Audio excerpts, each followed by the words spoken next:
Quiero presentar ahora a Jorge Eduardo Mendoza Cota, doctor en Economía, miembro del Sistema Nacional de Investigadores Nivel 3, profesor de tiempo completo en el Colegio de la Frontera Norte y un especialista en temas de organización industrial, economía regional, estudios de caso. Es también un honor que nos acompañe esta tarde. Bienvenido, doctor Jorge Eduardo Mendoza.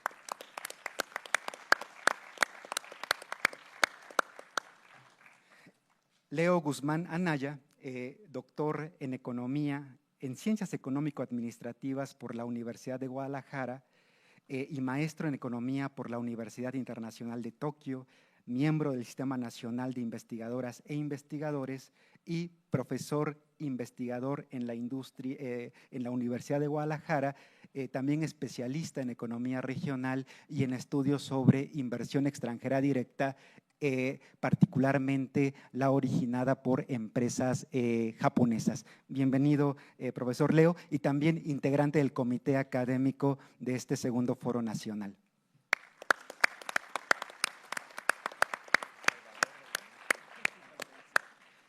Arnulfo Arteaga García, profesor titular de carrera nivel C en el Departamento de Sociología de la UAM Iztapalapa, ha coordinado proyectos sobre estándares laborales y capacitación en el sector universitario y de transporte. Recibió el Premio Nacional en Estudios Laborales en 2001 y es un especialista, ¿verdad?, con trabajo de campo muy importante sobre relaciones laborales en la industria automotriz. Es un también gusto tenerte por aquí, profesor Arnulfo Arteaga.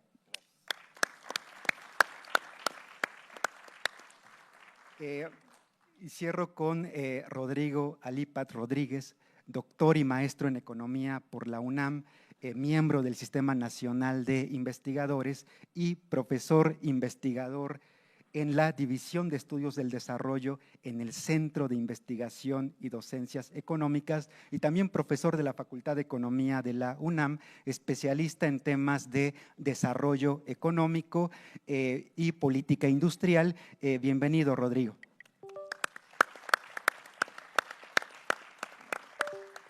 Bueno, siguiendo con el programa, vamos a dar inicio a las presentaciones de 15 minutos. Vamos a hacer el cierre del foro en este recinto y bueno, el propósito es terminar esta mesa tipo 5 o 10 de la tarde. Entonces, cedo la palabra al doctor Clemente Ruiz Durán con el título de ponencia Rediseño de las cadenas globales de valor y sus efectos sobre el mercado laboral en el sector automotriz. Adelante, doctor Clemente.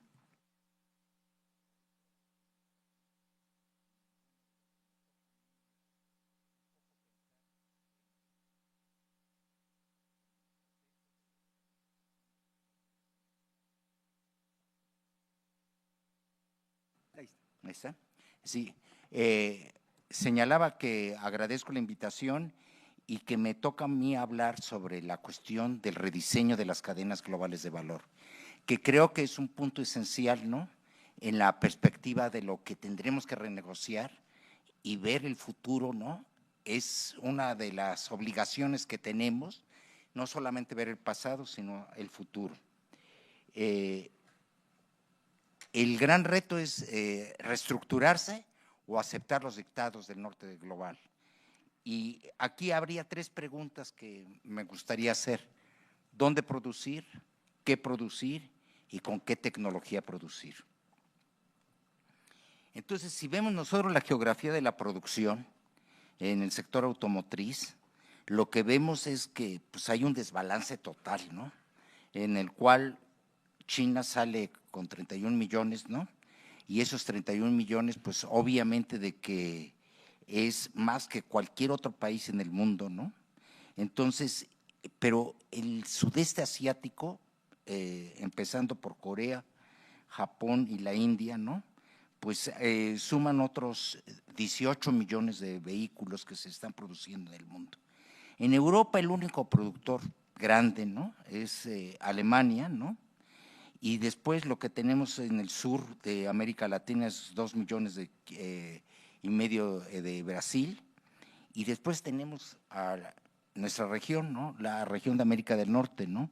En donde Estados Unidos cuenta con una producción de vehículos de 10 millones, México 4 millones y Canadá es muy marginal, tiene 1 millón, ¿no? Entonces, en esa perspectiva, el TEMEC debe de ser un esfuerzo para fortalecer la cadena de valor regional. En 2024, México produjo 4 millones de vehículos, ¿no? Ahora veamos qué tipo de vehículos: autos, vehículos ligeros, vehículos pesados y autobuses, ¿no? Entonces, ¿qué es lo que más producimos? Vehículos ligeros, ¿no? Entonces, en esa perspectiva, ¿queremos seguir haciendo eso o podemos pensar, ¿no?, de que podemos hacer vehículos pesados para el mismo transporte de América del Norte, autobuses para la cuestión de la movilidad urbana y no darnos tanto a hacer vehículos ligeros y autos, ¿no? Entonces, ahí está una pregunta, ¿no? ¿Qué hacer, no? ¿Qué producir?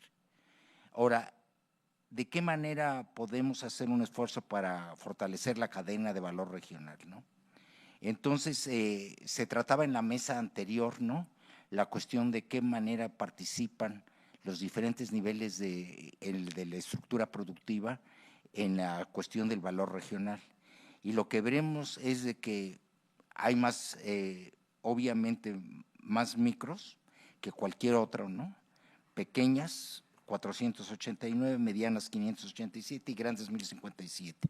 Pero entonces la pregunta es, ¿de qué manera podemos hacer que se puedan incrementar, ¿no?, algunas grandes empresas y las micro, de qué manera van a estar interactuando aquí? Ahora, lo que podríamos decir nosotros es consolidar el clúster regional para competir en el mercado global. Es decir, el clúster regional, lo que necesitaríamos nosotros es, en el mercado global pesamos muy poco, de los 92 millones, ¿no? Únicamente hacemos entre los 3 países 16 millones para competir con los 50 millones que produce Asia, ¿no? Entonces, ¿qué es lo que tenemos que hacer ahí, no? Tenemos que imaginarnos y tenemos que rediseñar las cosas, ¿no? Y esta torpeza del gobierno de los Estados Unidos de poner aranceles para producir automóviles y producir metales, pues va en dirección contraria a lo que se tiene que estar haciendo, ¿no? Es decir, lo que tenemos que lograr es regionalmente hacer que la cadena de valor, ¿no?, sea una cadena que se expanda por toda América Latina, por toda América del Norte. Ahora, se requiere acelerar la transición energética en América del Norte. ¿Qué es lo que pasa, no? Producimos muy pocos autos eléctricos. Básicamente China es la que está produciendo la mayoría de los autos eléctricos, y entonces, si ustedes se dan cuenta, pues México no entra, ¿no?, en la ecuación. Estados Unidos produce pocos y Canadá también muy marginalmente, ¿no? Ahora, en el parque vehicular, ¿no?, nosotros lo que tenemos es de que los autos eléctricos, ¿no?, el mayor parque vehicular está en Noruega, ¿no?, y México está al final de la cadena de los autos eléctricos. Entonces, tenemos que pensar, ¿no? No es tan solo renegociar el Tratado de Libre Comercio, sino qué perfil le queremos dar nosotros al sector automotriz mexicano en las próximas décadas, ¿no? Ahora, el superávit comercial de México, obviamente, que está causando muchos problemas, ¿no? Porque en todo esto, ¿no?, pues obviamente que resultó de que nosotros tenemos un superávit comercial demasiado grande, ¿no? Y esto pues es lo que enoja a los Estados Unidos, ¿no?, nuestro superávit, ¿no? Pero entonces, ¿qué es lo que está pasando con Estados Unidos? ¿Qué está pasando con el presidente Trump, no? Lo que está pasando con el presidente Trump es que no hace suyo, ¿no?, la posibilidad de poder fortalecer la cadena de valor a través de Canadá y México, ¿no? Sino que está pensando que ahora que se regresen las empresas automotrices de México y Canadá hacia Estados Unidos, lo ha dicho públicamente esto, lo cual parece ser un absurdo, ¿no? Porque las economías de escala no se logran así como está tratando de hacer el presidente Trump, ¿no? Entonces, ¿cuáles serían las nuevas reglas, ¿no?, sobre el trabajo y el contenido regional para la industria de autopartes en la región? Ese es uno de los puntos que tenemos que abordar para ver entonces qué es lo que tenemos que estar haciendo en la cadena de valor, ¿no? Y el nuevo acuerdo que se estableció hace menos de 5 años, el nuevo acuerdo estableció las categorías y 4 fases para cumplir con las reglas de origen en la industria de autopartes. Ahora, creemos que, es decir, siguiendo la teoría del desarrollo, los países en desarrollo deben mantener el superávit y los países avanzados tienen que tener el déficit, ¿no? Entonces, esto se está dando, dijéramos, entre el Tratado de Libre Comercio, ¿no? México tiene un fuerte superávit, ¿no? Las exportaciones de México, véanlas ustedes, ¿no? Son mucho más grandes que nuestras importaciones, ¿no? Y el país más avanzado de la región, que sería Estados Unidos, pues está teniendo un déficit. Esta ecuación se debía de mantener, es decir, Estados Unidos debía de seguir teniendo el déficit para seguir jalando a la cadena de valor de América del Norte.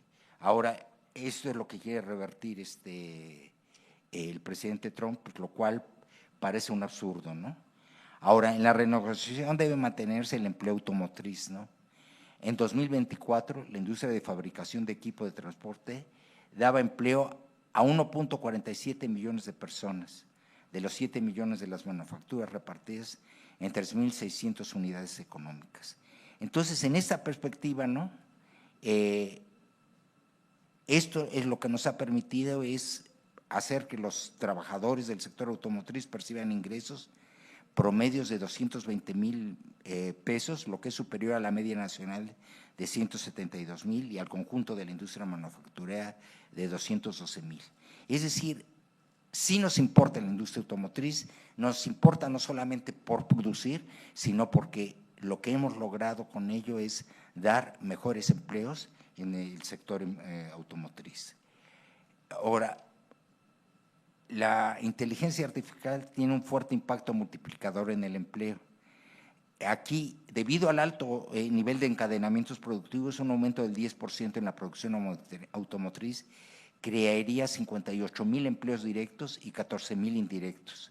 Es decir, esos son los empleos directos que podríamos estar generando y también empleos indirectos. Entonces, sí nos importa la industria automotriz, nos importa reestructurarla, hacerla que pueda dar mayores beneficios al país. Ahora, ¿qué es lo que necesitamos, no? Lo que necesitamos es apoyar la formación de una fuerza de trabajo más tecnificada, ¿no? ¿En qué términos, no?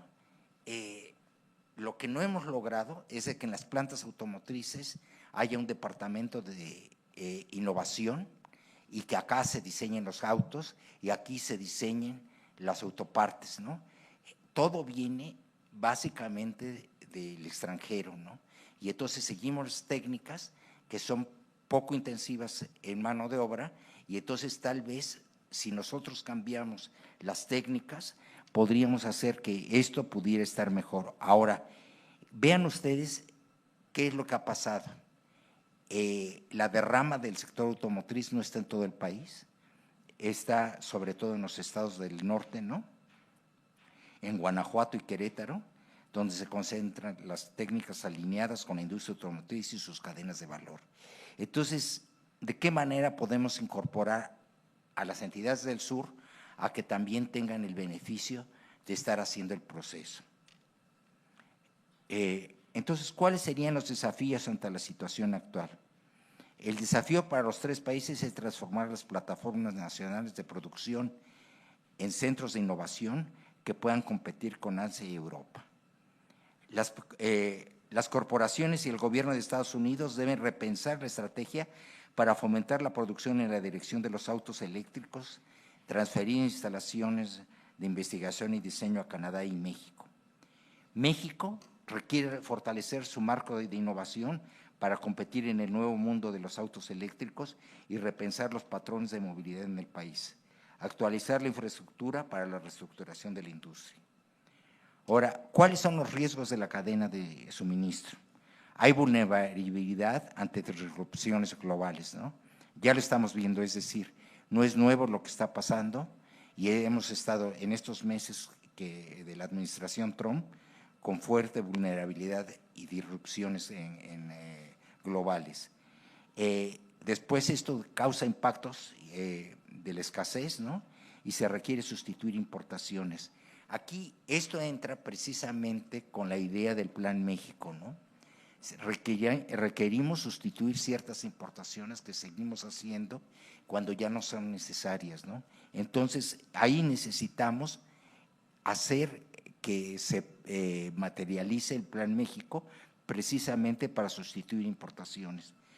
La competencia global y liderazgo, ¿no? Ahora, en todo esto, China se está convirtiendo en el líder, ¿no?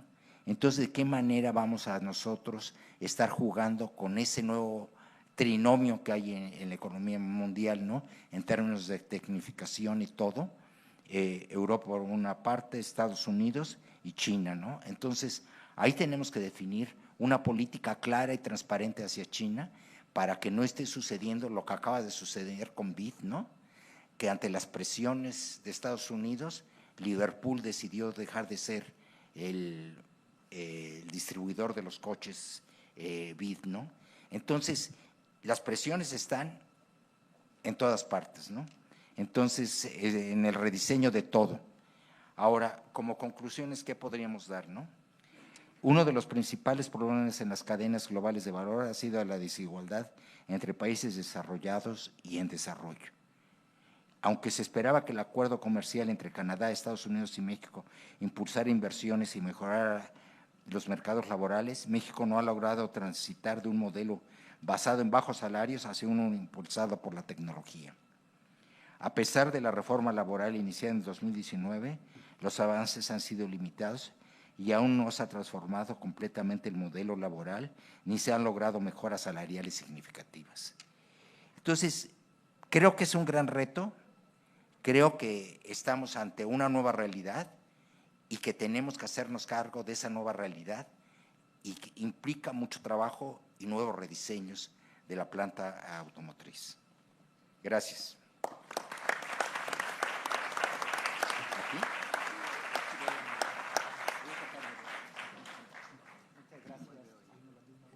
Muchas gracias, doctor Clemente Ruiz. Será muy interesante la discusión en la ronda de preguntas, ¿no? De cara al capítulo 4, ¿no? De la regla de origen automotriz. Damos la palabra al doctor Jorge Eduardo Mendoza Cota con la ponencia El impacto y perspectivas del TEMEC de las exportaciones manufactureras y del sector transporte. Adelante, doctor Jorge Eduardo.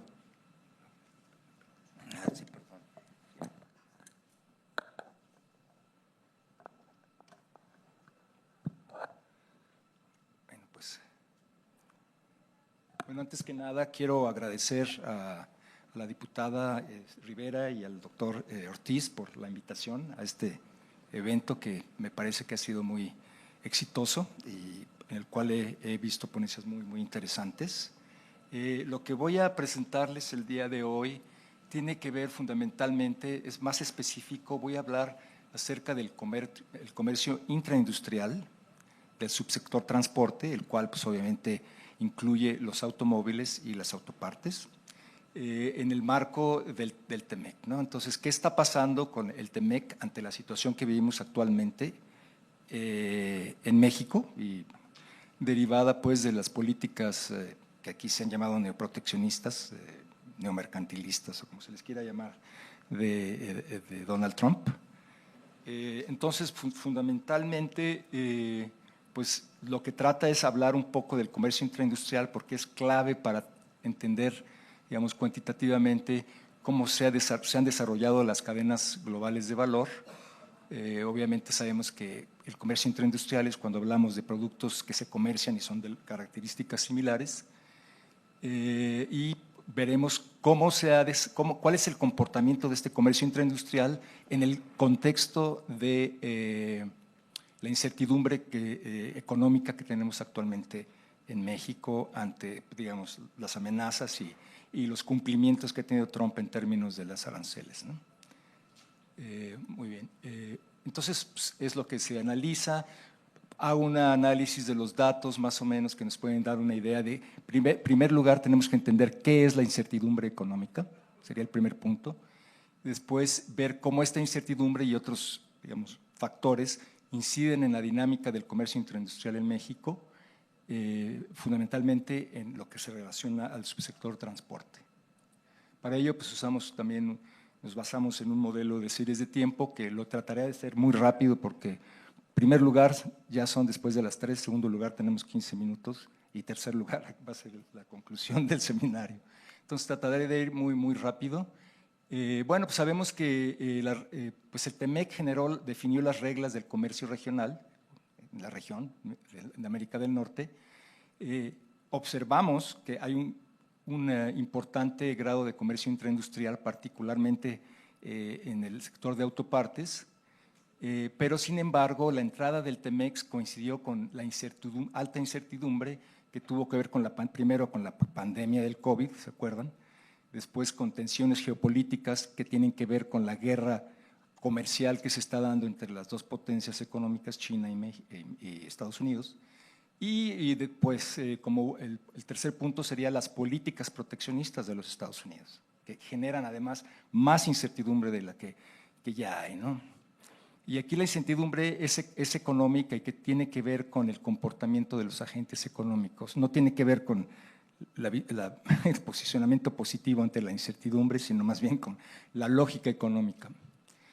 Entonces, para ello, de una manera de reflejar cuantitativamente la incertidumbre económica, base en el índice que se estima en base a un trabajo de Baker, Bloom y Davis del 2016, donde ellos hacen un índice de incertidumbre económica basado en ciertas variables económicas de política fiscal, y ellos recogen, digamos, noticias y hacen un índice que nos permite cuantificar cómo va creciendo la incertidumbre o cómo se comporta la incertidumbre en el tiempo. Entonces, si ustedes ven en este cuadro, lo que tenemos es, lo que dice es, este índice es mensual, pero aquí lo pongo por trimestres, y lo que sucede es que coincide de manera significativa el crecimiento de este índice para México, porque este se hace para varios países y es global, precisamente con cuestiones que tienen que ver con las intervenciones que ha tenido Donald Trump en términos de amenazas de aranceles y cumplimiento de aranceles. Entonces, generalmente, aquí se observa que cuando Trump amenaza con aranceles, que pues desde 2017, cuando entró la primera vez a la Casa Blanca, pues empieza a ver cómo hay una relación directa entre las amenazas arancelarias, que ya para el el primer trimestre de 2025 se hace muy claro. Hay un salto de un índice de 152, es el índice, y sube hasta 427 simplemente porque Donald Trump ya puso en efecto aranceles a la economía mexicana. Entonces, este índice es muy interesante porque nos permite visualizar la incertidumbre, cómo afecta a los agentes económicos, a los inversionistas, a los que invierten en México, porque finalmente el sector automotriz fundamentalmente está relacionado con inversión extranjera directa, digamos, es la parte más dinámica. Entonces, eso sí tiene un efecto en la inversión extranjera directa, porque como lo señala el doctor Clemente Ruiz, ¿verdad? Pues la política de Trump es regresar la producción de automóviles a los Estados Unidos a través de aranceles y otras medidas. Entonces, eso es muy importante porque pues, está afectando a México. Aquí tenemos el índice, es otra manera de verlo, me voy muy rápido. Las rayas verticales rojas pues, nos están diciendo cuándo Trump amenaza y generalmente se ve cómo el índice de incertidumbre se incrementa.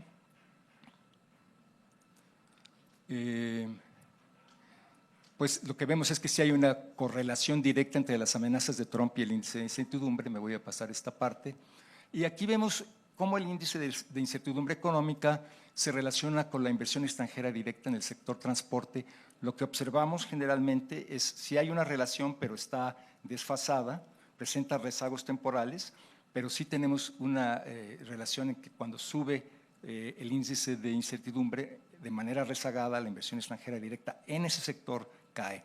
Entonces sí vemos que este factor es relevante y es relevante, pues a final de cuentas, como se ha señalado y veremos, para pues, plantear una política industrial con relación a este subsector de transporte y del sector automotriz. Entonces, unas características fundamentales del subsector de transporte, pues sabemos que lo que más se exporta son automóviles, en términos de, por ejemplo, lo que más se exporta en términos proporcionales es más automóviles que autopartes. Sin embargo, las autopartes tienen un mayor porcentaje en las importaciones totales de los Estados Unidos de autopartes, mientras que los carros son alrededor del 30-34%, las autopartes casi llegan al 50%. Entonces, ese subsector es fundamental para todo las exportaciones automotrices. Hay que darle una importancia relevante al sector autopartes porque parece ser que es donde existe más comercio intraindustrial. No me voy a meter mucho a los salarios. Los salarios en el subsector transporte pues son bastante más bajos que los de los Estados Unidos, pero sí se ha visto un incremento relativo. Han crecido un poco más los salarios en el subsector transporte que en Estados Unidos. Sin embargo, siguen muy, muy lejos de lo que se paga en los Estados Unidos. Entonces, lo que vemos es, según la información que tenemos, es que el subsector de transporte sí es sensible al entorno comercial internacional. Las amenazas arancelarias, el TEMEC, las elecciones de Estados Unidos, la elevación de aranceles están generando una situación de incertidumbre que afecta a la inversión extranjera directa, ¿no? Porque pues, la inversión extranjera directa tiene estrategias corporativas globales, tiene también políticas industriales tecnológicas, que es donde sería muy interesante que México pudiera incorporarse, como ya se señala. Entonces, pues sí, hay una correlación entre estos factores. ¿Cuáles son las implicaciones para el comercio intraindustrial? Me voy rápido porque me imagino que ya se va el tiempo. 9 minutos. Ok, perfecto. Entonces, una primera aproximación es calcular el índice Gruber-Lloyd, que es el estándar acerca del comercio intraindustrial, que mide más o menos cuál es el nivel de comercio entre los mismos productos, es decir, automóviles, autopartes, y responde básicamente a la proximidad geográfica, ventajas de costos que tiene México, capacidad manufacturera y los requisitos del TEMEC, ¿no? Entonces, ese índice es muy sencillo, ¿verdad? A medida que se acerque más a uno habrá más comercio intraindustrial. Lo que vemos aquí es el comercio intraindustrial para el periodo 2008-2025, ¿verdad? 2024, hasta el último trimestre, y es alrededor del 0.55. Sí existe, para el caso de autopartes, observamos un mayor índice de comercio intraindustrial porque sabemos que es muy característico que las autopartes vayan a Estados Unidos, se haga un proceso en Estados Unidos, regresen a México, se vuelvan a reexportar. Entonces ahí sí hay un comercio intraindustrial más claro, no lo hay tanto en el sector automotriz y hace sentido, ¿no? Porque pues, aquí se ensamblan los carros y se van directamente a los Estados Unidos, no hay mucho intercambio, no hay mucho comercio intraindustrial. Esto nos da una idea más o menos de que hay una fuerte integración vertical en el comercio entre México y Estados Unidos de este subsector. Pero realmente lo que sería más interesante es analizarlo con un índice que se llama Brulhart o de comercio intraindustrial marginal o dinámico, porque este sí nos permite ver en el tiempo qué está pasando con el comercio intraindustrial. Entonces ahí está esa formulita que nos dice más o menos que mientras el índice se acerque a 1, habrá un crecimiento de exportaciones e importaciones en ese subsector más o menos al mismo nivel. lo que implica que hay más comercio interindustrial, porque se está exportando e importando, ¿no? Mientras menor sea este índice, hay comercio interindustrial o vertical, porque simplemente lo que está haciendo es que Estados Unidos está exportando o México está exportando y no está importando mucho. Es decir, no hay complementariedad comercial. Y bueno, se podría poner un ejemplo aquí, pero no, como no es una clase, no lo voy a hacer, de lo que implica esto, ¿no? Entonces, déjenme, este es el índice, que es simplemente si se exportan, si el numerador es muy alto tanto para las exportaciones, y estas exportaciones pues están rezagadas, es la diferencia de las exportaciones. Solo el cambio es el crecimiento de las exportaciones, no es el nivel. Si esas exportaciones y esas importaciones en valores absolutos son parecidas, quiere decir que hay comercio interindustrial, básicamente es lo que está diciendo, ¿no? Y lo que se observa es que el comercio entre Estados Unidos y México en ese sector, pues la línea verde son las importaciones, la línea negra son las exportaciones, que están realmente relacionando estos dos digamos, que componen el índice. Y lo que vemos es que cuando, por ejemplo, cae mucho la exportación, pero no cae tanto la importación, pues tiende a bajar el índice de comercio interindustrial, porque sí, va a estar arriba siempre y cuando tanto las importaciones como las exportaciones crezcan. Es lo que hace el comercio interindustrial. Entonces, como observamos, esto se da de esta manera y, pues, digamos, este es el contexto general.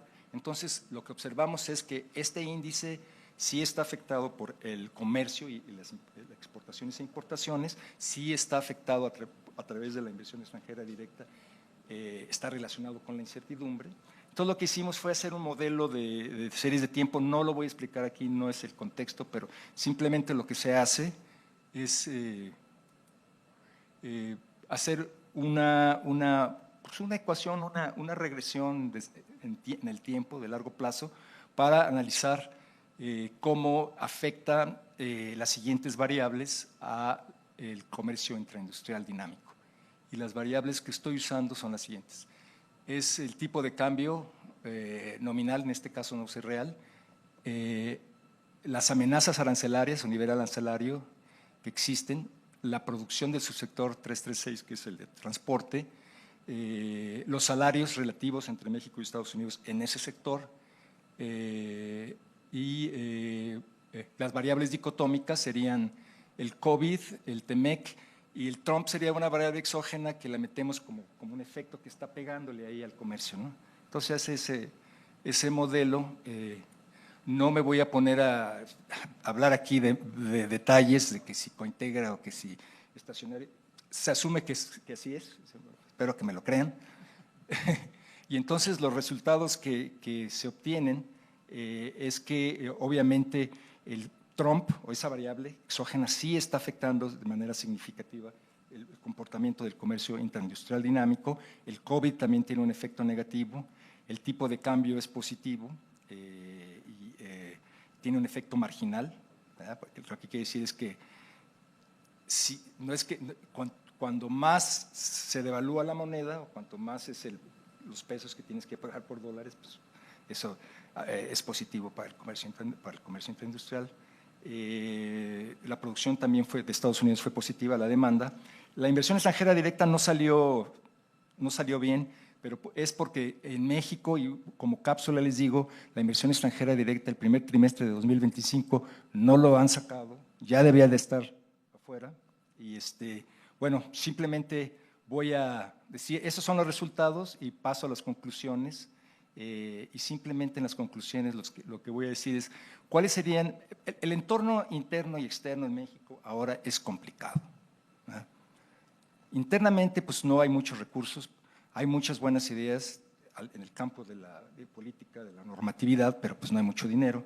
Y a nivel externo pues está complicado por esta incertidumbre que viene de afuera. Entonces, ¿qué se puede hacer para facilitar la integración de cadenas de valores regionales? Pues encadenamientos productivos con empresas extranjeras, porque siempre van a estar ahí, se necesita cooperación con empresas extranjeras. Ya se ha dicho aquí, lo he visto en varias, estimular sectores estratégicos como autopartes, como carros eléctricos, zonas económicas especiales, generar certidumbre jurídica, regulatoria y de seguridad, optimizar el uso de recursos públicos limitados, porque realmente es lo que es la situación que tenemos en México, tenemos recursos limitados, y fomentar asociaciones privadas públicas sin comprometer el gasto. Y obviamente dar certidumbre a nivel internacional, que ya ni lo puse aquí. La parte de contenido tecnológico que habló muy bien Clemente, pues ya, pero es un punto central también, ¿no? Y ahí lo dejaría. Muchas gracias.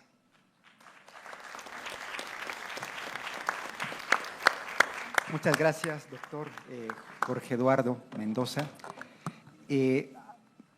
Leo Guzmán Anaya ahora nos va a presentar la charla titulada Neoproteccionismo estadounidense y la industria automotriz en México. Adelante, doctor. Leo. Muchas gracias. Primero que nada, también agradecer la invitación por parte de la Cámara de Diputados, de la Facultad de Economía de la UNAM, en específico a la maestra Claudia Rivera, diputada Claudia Rivera, y al doctor Samuel Ortiz por la invitación. El día de hoy, como se comenta, voy a hablar sobre la relación del neoproteccionismo estadounidense y las respuestas que estamos observando dentro de la industria automotriz en México.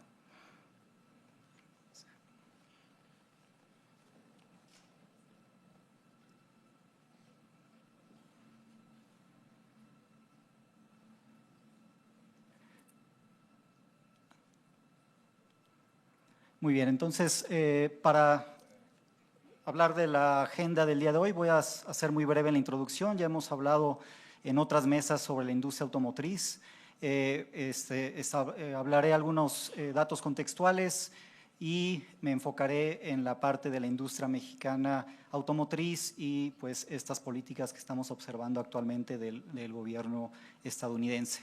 Y finalmente también cómo estamos o podemos ligar el Plan México con algunas tendencias de la industria automotriz mexicana.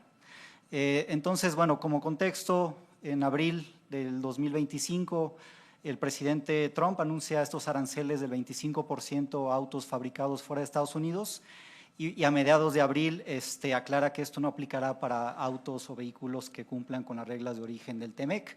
En mayo de este año, el gobierno mexicano señala que los aranceles en promedio quedarán alrededor del 15% y poco después se pone también una pausa temporal para los aranceles dentro de la industria. Entonces, esa incertidumbre que se genera en la industria pues trae algunos problemas, ¿no? Por ejemplo, algunas preguntas sería estos aranceles si vuelven al 15, al 25%, ¿van a aplicar a todos los fabricantes de nacionalidades fuera del TEMEC o se va a respetar a aquellos que sí están ubicados dentro de la región? ¿Qué pasa con los aranceles por origen indirecto? Por ejemplo, aquellos que no cumplan con el 75% del valor de contenido regional. ¿Qué va a pasar con las ensambladoras o con los productores que por necesidad requieren de proveeduría fuera de la región? No somos autosuficientes para producir las partes que se requieren en la industria automotriz, entonces son algunos de los cuestionamientos que quedan ahí pendientes. Entonces, esto trae consigo también un posible riesgo de la fragmentación de las cadenas globales de valor que se han construido en Norteamérica y se han fortalecido desde el Tratado de Libre Comercio de América del Norte y se han integrado y fortalecido dentro de la región. Como algunos datos generales, somos el quinto productor global, el cuarto exportador también a nivel mundial y representa la producción mexicana alrededor del 4.5% de la producción total automotriz. El año pasado se tuvo un récord en producción, alrededor de 4.2 millones de unidades, que también ya se señalaba anteriormente. Esto genera alrededor de 980,000 empleos directos y 3.5 millones de empleos indirectos. El sector genera 18% del PIB manufacturero y 4% del PIB global. Algunos datos también sobre exportaciones. Como ya lo hemos platicado también en otros espacios, una alta dependencia de las exportaciones. En el 2018, por ejemplo, se producían 3.9 millones de unidades, de esas 3.5 iban al mercado externo, lo que representa el 88%. Algo que empecé a notar en datos que se publicaron del primer trimestre es que, por ejemplo, de enero a marzo del 2025, nuestra producción fue de 1 millón y las exportaciones fueron de 0.8 millones, ¿no? Entonces, solamente el 80% de las unidades fueron exportadas dentro del primer trimestre, lo que nos habla también de un fortalecimiento del mercado interno, o que algunas de esa producción se está quedando en la economía local, algo que se me hace interesante. Si vemos por exportaciones por mercados, también algo que ya lo hemos platicado, 85% se queda, o más bien se dirige a Estados Unidos, el otro 6% a Canadá, y de ahí en más, pues, participaciones muy bajas de los restos de los países a los que exportamos autos, ¿no? En términos de exportaciones por marcas, creo que es importante hacer una distinción, porque, por ejemplo, si vemos la barra de la izquierda donde está General Motors, pues prácticamente todo lo que se produce General Motors se exporta, ¿no? Pero si vemos marcas como Nissan, por ejemplo, ahí ya la historia cambia, ahí ya una gran cantidad o una cantidad importante de la producción de Nissan o de otras marcas como Kia o Honda o Mazda también tienen este destino del mercado interno mexicano. ¿Qué más es importante señalar? Algo de ventas del mercado interno, si lo vemos por origen de producción, las ventas de los autos que se comercializan en México, alrededor del 65% son de origen extranjero, son importados principalmente de Estados Unidos, China, Brasil, Japón, India y Tailandia. Pero algo también en datos del primer trimestre, como lo mencionaba, se vio una disminución en la cantidad de autos comercializados dentro de México de origen extranjero, es decir, hubo una mayor participación de ventas de autos ensamblados y producidos dentro del país. En términos de inversión extranjera directa, bueno, sabemos esta caída importante que se registró en el 2020, con una caída del 49% en la inversión extranjera directa automotriz, pero una recuperación bastante dinámica en el 2023 y 2024, las tasas de crecimiento del 73% y del 29%, que también nos dan idea de una relocalización de la industria.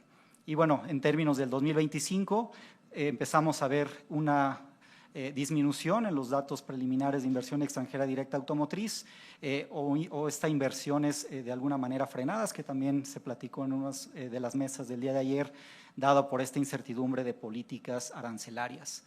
En términos de la distribución, por ejemplo, inversión extranjera directa automotriz por estados, pues la vemos muy focalizada en ciertos estados solamente, que va de acuerdo con la ubicación de las grandes ensambladoras. Si vemos estos mismos datos, pero divididos por autopartes, y si vemos ya una mayor distribución en estados en el centro y norte del país, que da también pie a pensar la importancia de estas cadenas de producción que se han generado a través de diferentes regiones de la República. En términos de los ensambladoras, bueno, sí las tenemos distribuidas en el país y van muy de acorde con la inversión automotriz y también en gran parte con la inversión en autopartes. En términos de la industria automotriz y estas políticas que estamos observando desde Washington, como lo mencionaba, pues tenemos estas inversiones que se han estado de manera cautelosa esperando hasta no observar las nuevas noticias o los nuevos acuerdos a los que se lleguen dentro de la industria, pero algo que platicaba con un asesor de la industria automotriz japonesa hace un par de semanas, platicábamos que, bueno, si esta idea de regresar las cadenas de producción a Estados Unidos pues no es tan fácil y no es tan viable, ¿no? Por ejemplo, platicábamos que las líneas de producción que probablemente se van a mover son aquellas que sean fácilmente adaptables y que no requieran de mayores inversiones. Hablábamos, por ejemplo, Nissan tiene pensado, está evaluando mover la producción de su línea de Sentra de la planta de Aguascalientes, porque ellos también producen los modelos Sentra dentro de la planta de Tennessee. Entonces, estas empresas que puedan mover las líneas de producción de una manera, pues digamos, muy orgánica, pues probablemente serán aquellas que sí veamos que se muevan. Otra cosa que también hay que señalar es que aunque llevemos o que se regresen estos procesos productivos, existe una escasez de mano de obra en términos de operadores en Estados Unidos para llevar a cabo ciertos procesos productivos, que también pudiera ser otro de los limitantes. Otras estrategias que se está llevando a cabo en la industria automotriz, específicamente por empresas japonesas, es empezar a buscar mercados en Sudamérica, ¿no? Por ejemplo, el caso de Honda, que ya está aumentando o empezando a exportar al mercado sudamericano. ¿Qué otra cosa se puede señalar? También algunos insumos que se están sustituyendo, por ejemplo, estas ensambladoras japonesas, la mayor parte del acero viene desde Japón y actualmente se están evaluando para sustituir por proveedores en Estados Unidos, como las empresas de Nucor, Cleveland-Cliffs o ArcelorMittal actualmente. En términos del Plan México, pues como ya también en otras mesas se ha platicado, lo tenemos como una estrategia para fortalecer el mercado interno y donde uno de los sectores prioritarios ha sido el automotriz dentro del plan de desarrollo del país. El plan, como lo señalaba, busca no solamente aumentar la producción nacional, sino también fomentar procesos de innovación, exportaciones y fortalecer el mercado interno. Algunas de estas respuestas estratégicas específicas, pues podemos hablar de exploración de diversificación, que ya también se platicó por los ponentes anteriores, exploración de nuevos mercados, sudamericanos, mercados europeos, para reducir esta dependencia de Estados Unidos, y también la parte de fortalecimiento del mercado interno, donde quizás una de las metas pudiera ser que lleguemos no solamente a este 40% de consumo nacional de autos que son ensamblados dentro del país, sino que pudiéramos llegar hasta quizás a un 50%. La parte de electromovilidad también, que ya también se señalaba, tenemos proyectos actuales como el Olinia, que pudiera ser uno de estos puntas de lanza para esta industria. Y en términos de electromovilidad, también hay que tener estrategias claras para poder llevar los proveedores actuales de autos de combustión interna a estas nuevas tecnologías. Un auto eléctrico requiere de muchas menos partes y componentes, entonces tenemos que tener estrategias claras de qué va a pasar con estos proveedores que sí hemos podido desarrollar dentro del país. Y bueno, la parte de contenido local, elevar los componentes nacionales para quizás llegar, o sería lo ideal alcanzar el 50% a través de un programa de fortalecimiento de proveeduría local que pudiera ir acompañado también de estrategias de cooperación. En términos ya de conclusiones y algunas perspectivas, tenemos la fecha de inicios de julio, donde termina esta pausa arancelaria. En ese momento, pues tendremos que nuevamente ver cuáles son las decisiones, cuáles son los nuevos lineamientos y cómo va a responder la inversión a través de estas políticas establecidas. El Plan México, bueno, surge como esta estrategia gubernamental para fortalecer el sector automotriz. Como ya mencioné, tenemos esta idea de diversificación de mercados dentro de mercados como el sudamericano o aprovechando la red de tratados comerciales. Y aquí también es importante señalar que esta diversificación debe ir acompañada de un mayor contenido de valor agregado por las empresas mexicanas, que eso también es importante señalar, si no pues también simplemente estaremos cambiando la dependencia de un mercado al otro, ¿no? Entonces también tenemos que buscar este crecimiento a través de la innovación y de otras estrategias de fortalecimiento de la proveeduría local. En términos del mercado interno, las estrategias de mercado interno, pues como lo mencioné, creo que es importante buscar aumentar la demanda de los autos que son ensamblados dentro del país, como se ha hecho dentro de las últimas estadísticas que mencionaba, así como el aumento del contenido local. Y finalmente, como algunas conclusiones y perspectivas, pues tenemos estos desafíos del diseño de políticas adecuadas que fomenten no solamente la investigación, pero también que ayuden al desarrollo de la proveeduría y del sector en su conjunto. Otro desafío es lo que conocemos como la volatilidad de políticas comerciales externas, a lo que nos estamos enfrentando en la industria actualmente, y pues también la parte de inversión en infraestructura eléctrica principalmente, y la capacitación y programas de cooperación que han sido exitosos para el desarrollo del talento humano y para el desarrollo de la proveeduría local. ¿Qué oportunidades tenemos? Pues la industria mexicana, como sabemos, tiene una amplia trayectoria y se ha fortalecido a través de los diferentes tratados que hemos firmado, y también como oportunidad esta nueva ventana que se abre con las tecnologías avanzadas como inteligencia artificial y la automatización de procesos. La red de tratados comerciales, que ya también lo mencionaba, y por último la parte de evaluación, que será importante también, espacios como en el que nos estamos reuniendo el día de hoy para coordinar entre sectores públicos, privados y la parte académica lo que estamos haciendo y evaluar realmente si vamos por un buen camino, y específicamente evaluar que ciertas estrategias no vayan a generar alguna distorsión que pueda causar ineficiencias dentro del mercado, por ejemplo, como monopolios locales protegidos, ¿no? Entonces, ahí dejo mi participación. Muchas gracias por su atención.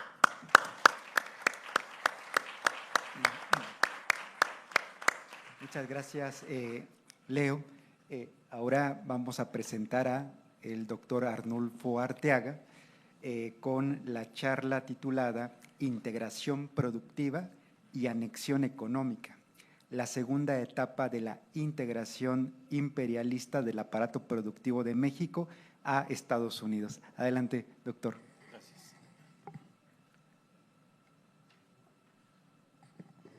Bueno, antes que nada, pues un enorme agradecimiento a mi desafío de estar entre economistas, yo como sociólogo, y pues todos mis respetos, espero que sean condescendientes con mi aproximación desde la sociología a este fenómeno, bueno, este proceso que por cierto tiene que ver con la industria automotriz, que este año cumple 100 de haberse implantado en nuestro país, ¿no? Fue en 1925 cuando Ford, en la Villa, en la región de La Villa, así se llamaba la planta, abrió sus instalaciones para iniciar la etapa del ensamble automotriz, ¿no? Y una década después inician General Motors y Chrysler. Bien, la siguiente, por favor.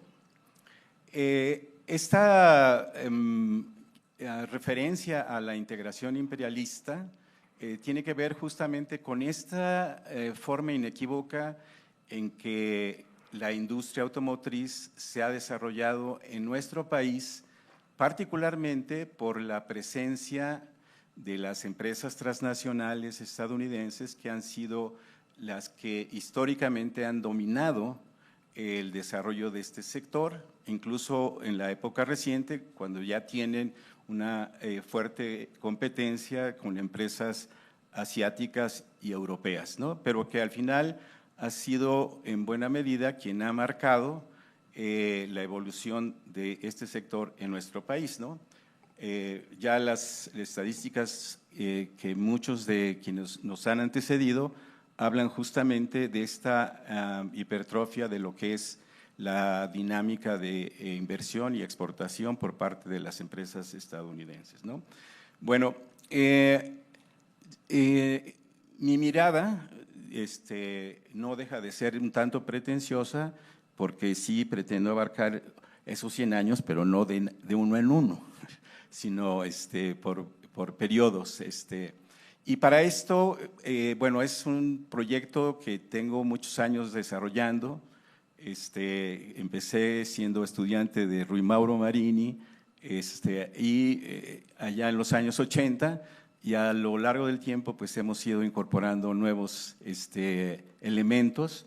en la intención de comprender y de incidir de alguna manera en lo que ha sido el desarrollo de este sector, ¿no? Particularmente vinculado con sindicatos de la industria automotriz.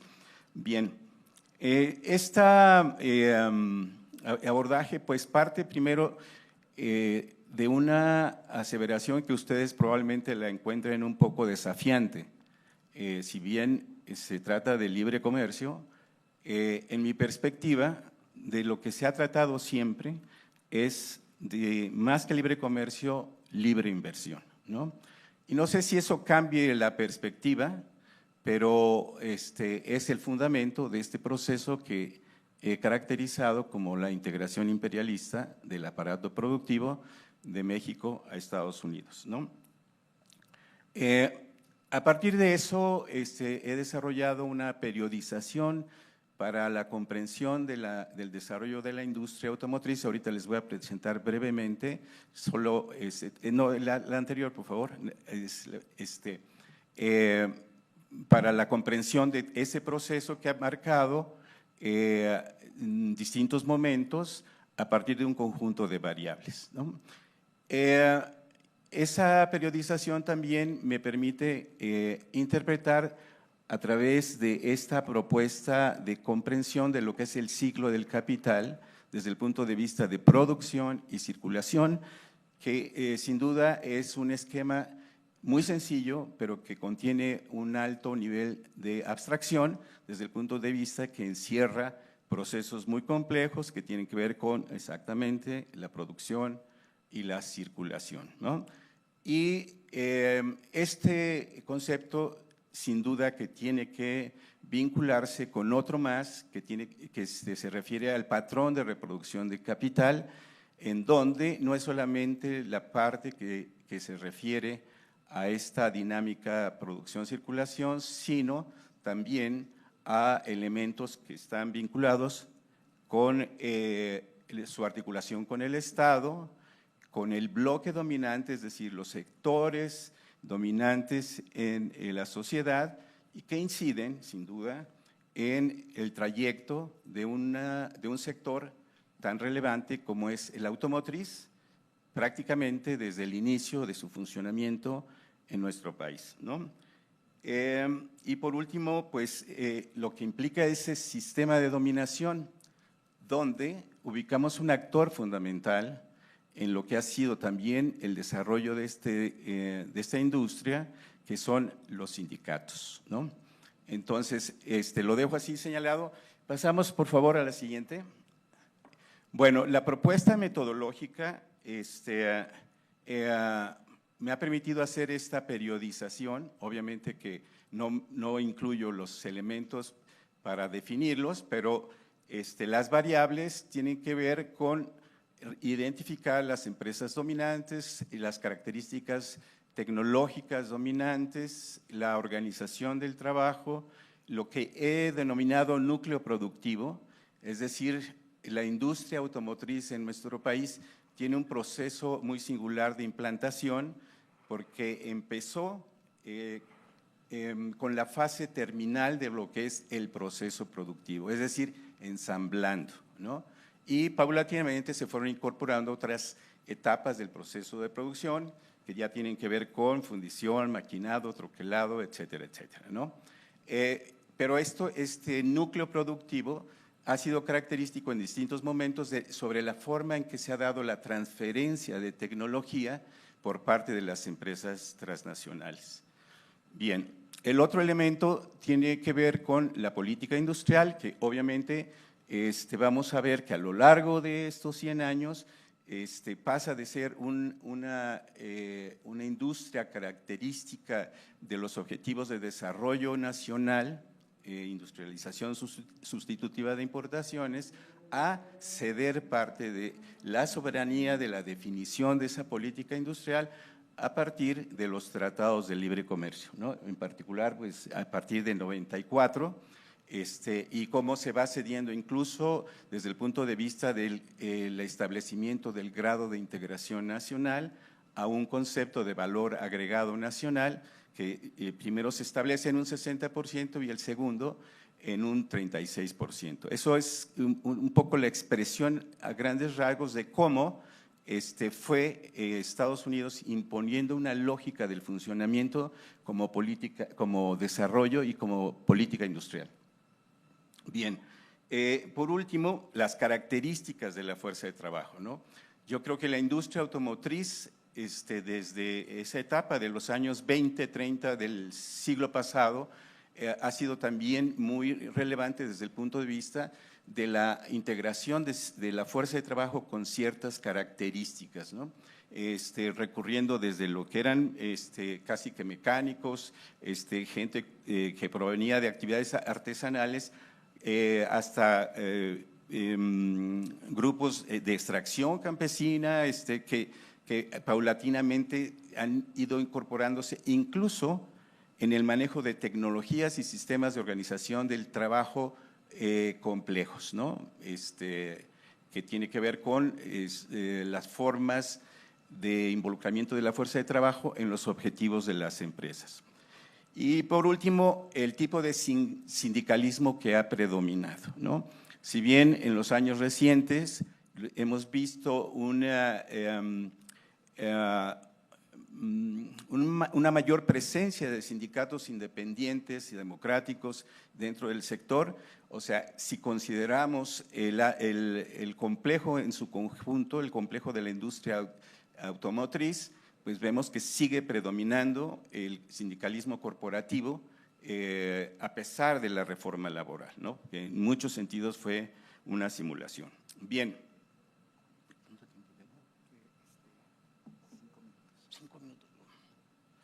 Bueno, adelante, por favor. A ver, ¿qué hago con 5 minutos? Bueno, miren, en este esquema, básicamente lo que se pretende representar es cómo la economía mexicana desde fines del siglo XIX a principios del 30 se desarrolló este ciclo del capital, ¿no? Una esfera de la producción en donde las actividades principales, sobre todo en una economía agrario-exportadora, se destinaban a la exportación, ¿no? En donde básicamente el mercado interno y particularmente el que implicaba bienes de consumo salarial, pues estaba deprimido, ¿no? Es interesante esto porque lo vamos a ver reeditado un siglo después, o incluso menos de un siglo después. Adelante, por favor. ¿Qué es lo que va a pasar justamente desde los años 30? Yo hablé de cómo inicia este proceso de industrialización, particularmente en la industria automotriz en la década de los 20, y va a conjugarse con las políticas sobre todo desarrollistas de la CEPAL, que justamente van a promover esta industrialización sustitutiva de importaciones, ¿no? Que en la perspectiva desarrollista implicaba iniciar los procesos de industrialización autónoma que se veían incluso como una vía de superación del subdesarrollo. Pero ¿por qué es integración imperialista? Porque justamente va a ser el capital extranjero quien va a controlar las inversiones en la industria automotriz y justamente se van a ver beneficiados de la protección arancelaria que se va a aplicar como parte de la política industrial para desarrollar la industria nacional y la industria de autopartes, ¿no? Pero en los hechos, esto permitió a las empresas transnacionales, las principales, las dominantes, obtener ganancias extraordinarias, no por vía de grandes escalas de producción, sino vía precios. Eso pretende representar esta industrialización sustitutiva de importaciones como primera etapa de esa integración imperialista del aparato productivo. La siguiente, por favor. Y me quedan 3 minutos. 3 minutos y 50 años por contar. La globalización implicó esta reestructuración, pero sin duda que hay que verla como un proceso de expansión de la acumulación, de la reproducción del capital, que viene precedida de una crisis, de un cambio tecnológico, de un cambio de paradigma y una nueva división internacional del trabajo, ¿no? en donde ustedes conocen todos estos sectores: robótica, nuevos materiales, biotecnología, nanotecnología, y van a dar pie, como ya lo dije, a nueva división internacional del trabajo, en la que México va a ser inducida, no va a ser como resultado del desarrollo endógeno que se va a adscribir a los sectores que van a comandar ese proceso de reestructuración capitalista. Adelante, por favor. Bien, y en el mundo del trabajo, y esto es muy importante, es la industria automotriz también es pionera en los procesos de flexibilización y precarización del trabajo, no solamente en México, sino a nivel mundial. Entonces, este canto de la globalización, como la supresión de las rivalidades, etcétera, en realidad va a conducir a una regionalización en donde en la etapa inicial vamos a encontrar a América del Norte, a la Unión Europea y a la ASEAN como nuevos polos hegemónicos regionales, en donde sin duda Estados Unidos sigue siendo la potencia dominante, ¿no? Adelante, por favor. Bueno, ¿qué efectos va a tener particularmente en la industria automotriz, pero en otros sectores también, ¿no? Es nuevamente la creación de una planta productiva con altos niveles de productividad, con los desarrollos más recientes en la parte de tecnología, de organización del trabajo, y vamos a ver sectores integrados de manera selectiva hacia los Estados Unidos. Sin duda, automotriz, minería, maquila, aeroespacial, pero hay un sector que va a ser clave incluso para explicar lo que hoy estamos viviendo: el sector de la fuerza de trabajo, es decir, esa mercancía mexicana que emigra hacia los Estados Unidos y va a ser un factor fundamental incluso para la explicación de la alta competitividad de California como quinta, sexta economía a nivel mundial y que hoy está siendo reprimida, ¿no? Expulsada. Pero se repite, o sea, es la reedición de ese esquema, de ese ciclo del capital que tuvimos a principios de siglo. Nada más que hoy es sobre una base tecnológica distinta. Bien, adelante, por favor. Bueno, aquí son unos datos sobre la evolución reciente de la industria, de la inversión, y termino. Bueno, son 120,000 millones de dólares, un cálculo grueso entre 1980 y 2020. Un dato, la que sigue, por favor. Nada más relevante es a 2024. China, en medio de la incertidumbre, se convierte en el principal inversor en la industria automotriz en México, y desde mi punto de vista es como también puede liderar la reconversión hacia la electromovilidad. Adelante, por favor. A manera de conclusiones,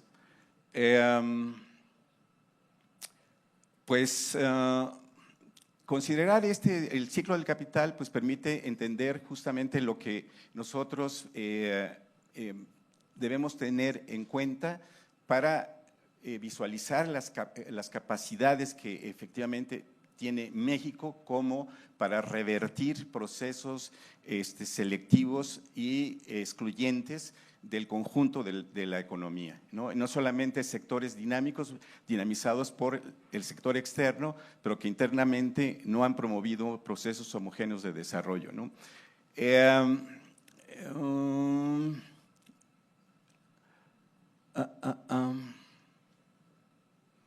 Es que no alcanzo a leer, pero bueno.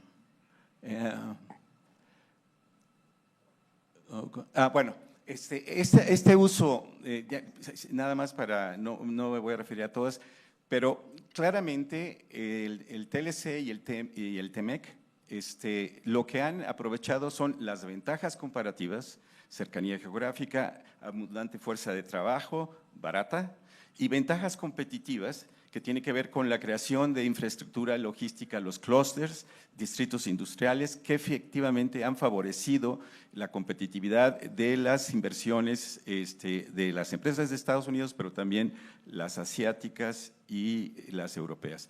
Y por favor, al final,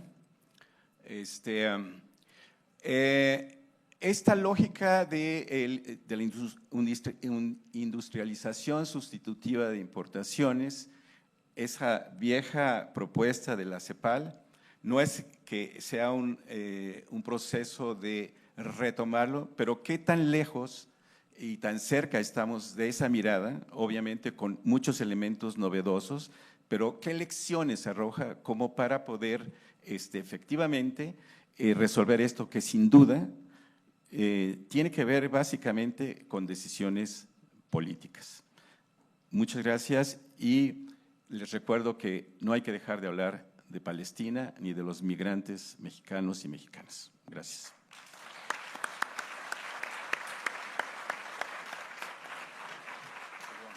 Pues gracias, doctor Arnulfo. Cerramos con la presentación de Rodrigo Alípat Rodríguez, electromovilidad y captura de valor en México. A nivel de pregunta, integración productiva o ensamblaje perpetuo.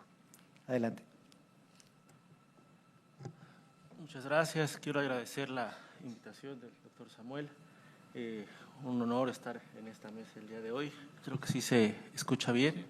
Perfecto. Bueno, pues en esta investigación acerca de electromovilidad, el primer reto fue construir una cadena de valor y el segundo con datos actualizados. Realmente la matriz insumo-producto que nos podría proveer de esta información está a 2018 con datos de 2017. La siguiente saldrá en el 2000. Los datos de 2024 podrían salir entre el 2026 y 2027. Entonces se trata de hacer una aproximación hacia ese análisis con la información disponible de la encuesta anual de la industria manufacturera. Pasemos por favor a la siguiente, la diapositiva, por favor. Bueno, vamos a ver 4 puntos. El primero de ellos, planteamiento, pasemos al siguiente, por favor. Tengo lentes, pero mejor lo veo desde el celular. Tenía razón el profesor Clemente. En este sentido, lo que tenemos es que México puede caer en un perfil maquilador con una fuerte dependencia de insumos importados, que es mucho de lo que hablamos de la industria automotriz. ¿Qué probabilidad o de qué manera podríamos pensar que la electromovilidad podría caer en este punto? Por eso es que se plantea, la electromovilidad en México se comporta como un sector maquilador y de ser así, ¿cuál será el impacto económico de elevar su contenido nacional? Vamos a tener como hipótesis que el patrón maquilador se mantiene y 2, que el incremento del contenido nacional puede traer desarrollo productivo. Pasemos a la siguiente, por favor. Los puntos que vamos a desarrollar, ya lo mencioné, la encuesta anual de la industria manufacturera y una vez que veamos los datos estilizados, los hechos estilizados, vamos a plantear 2 escenarios. Un escenario donde se incrementa 15 puntos porcentuales el contenido nacional en electromovilidad, uno de los objetivos del Plan México, y un segundo escenario donde se alcanza al menos un 65% de contenido nacional en el sector de electromovilidad, que es también uno de los objetivos del Plan México. Pasemos a la siguiente, por favor. En este escenario, lo que tenemos de electromovilidad es que ha tenido una expansión acelerada, realmente han incrementado más de un 37% el número de empresas. Además de ello, se mantiene una cierta tradición maquiladora en términos de automotriz. No recuerdo el nombre de alguna empresa mexicana de autos o productora de autos, debe haber una razón. Por otra parte, hay una importación de alta tecnología, que fue lo que mencionaron hace un momento en la mesa. En este sentido, uno de los objetivos en el sector automotriz es que los centros de diseño y de innovación tecnológica estén en México, cosa que no suele suceder. Y entonces tenemos un riesgo de una maquila 2.0 si es que se mantiene la misma tendencia en el sector automotriz que en el sector de electromovilidad. Pasemos al siguiente punto, por favor. Es difícil rastrear la cadena de electromovilidad a partir de un análisis de INEGI de diversos estudios. Se encuentran estos 5 sectores como los sectores que conforman, 5 clases de actividad económica como aquellas que conforman la electromovilidad para este estudio. Pasemos a la siguiente, por favor. A partir de ello encontramos datos muy reveladores. El primero de ellos es que, bueno, la producción de electromovilidad no ha tenido un cambio muy fuerte o no ha tenido un cambio en términos de lo que pesa en el sector manufacturero. La productividad de la electromovilidad es baja respecto a la productividad general de la manufactura. Y uno de los datos más reveladores es que el gasto en maquila del sector de electromovilidad es del 33.8%. comparado con un 8.2% del sector manufacturero. La relación de maquila importada respecto a la nacional para la electromovilidad es de 1.4, es decir, por cada peso que se vende como maquila en México de electromovilidad, se vende 1.4 en el extranjero, cifra que contrasta con el 6.06 que se observa para el sector manufacturero. Pasemos a la siguiente. La siguiente, por favor. Vamos a la siguiente. Esta gráfica es interesante porque muestra cómo han crecido los ingresos por concepto de venta de maquila de los sectores que planteamos como electromovilidad, es decir, hay una tendencia creciente. Sin embargo, no todos son malas noticias. Esto puede parecer que tenemos un problema de maquila 2.0, pero hay ciertas ventajas en el sector de electromovilidad que nos hacen considerarlo un sector estratégico en el desarrollo productivo mexicano. Pasemos a la siguiente, por favor. A partir de una breve ecuación sobre la brecha de productividad entre la maquila y el sector manufacturero, observamos que en términos de valor agregado, el sector de electromovilidad puede generar 36% más de valor agregado que el que generaría el sector manufacturero en su conjunto. Es decir, tenemos una área de oportunidad interesante. Pasemos a la siguiente. Tenemos dos cosas. Uno, si hay maquila. Dos, tenemos un área de oportunidad muy interesante en términos de crecimiento de valor agregado. ¿Qué pasaría si simulamos un incremento del contenido nacional al punto que se logren los objetivos establecidos en el Plan México? Es decir, que pasen una de las dos cosas, que se incremente 15% el contenido nacional de la producción de electromovilidad o en el punto más deseado, que se alcance un 65% de contenido nacional en el sector de electromovilidad. Para ello, bueno, planteamos algunas ecuaciones, un factor de rendimiento. Pasemos a la siguiente. Si están interesados en la metodología, pues esa es la metodología, vamos a obviarla. La siguiente, por favor. ¿Qué resultados obtenemos? Si se incrementa un 15% del contenido nacional en el consumo, en el sector de electromovilidad, se puede alcanzar cerca de 7,000 millones de dólares, de pesos de valor agregado. Yo tenía un profesor que nos decía, cualquier dato es inútil si no se compara con algo. Esto representa el 0.4% del valor agregado generado por el sector manufacturero. Pasemos al siguiente, por favor. En términos del escenario 2, que sería el escenario más ideal, podría hablarse de incrementar el 65% del contenido nacional. Esto nos daría un resultado de 36,000 millones de pesos, el equivalente a 0.8% del valor agregado manufacturado.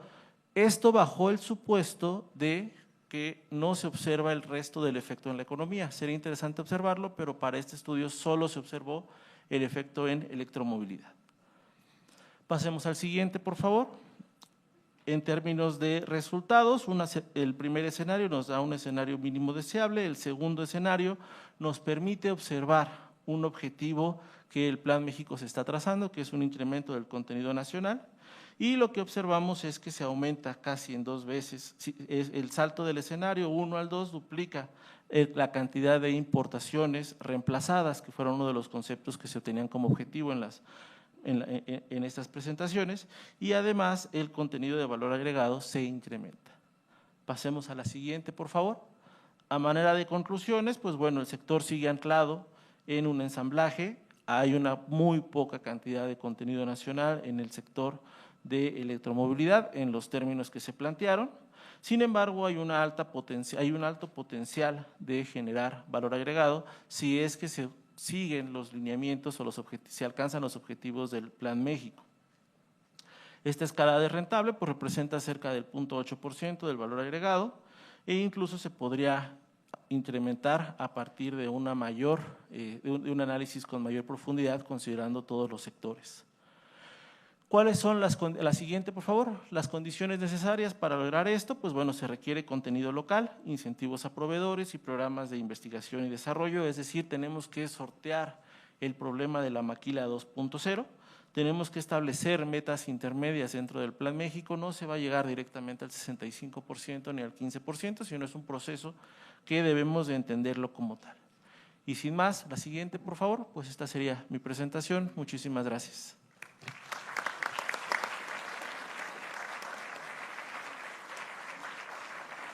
Muchas gracias, doctor Rodrigo, y agradecemos mucho a los ponentes por ajustarse a los tiempos. Aprovecho para saludar a la maestra Lorena Rodríguez, directora de la Facultad de Economía de la UNAM. Vamos a darle un aplauso, ¿no? Y tenemos unos minutos valiosos que podemos aprovechar para preguntas, ¿no? Preguntas breves, les pedimos que nos indiquen nombre.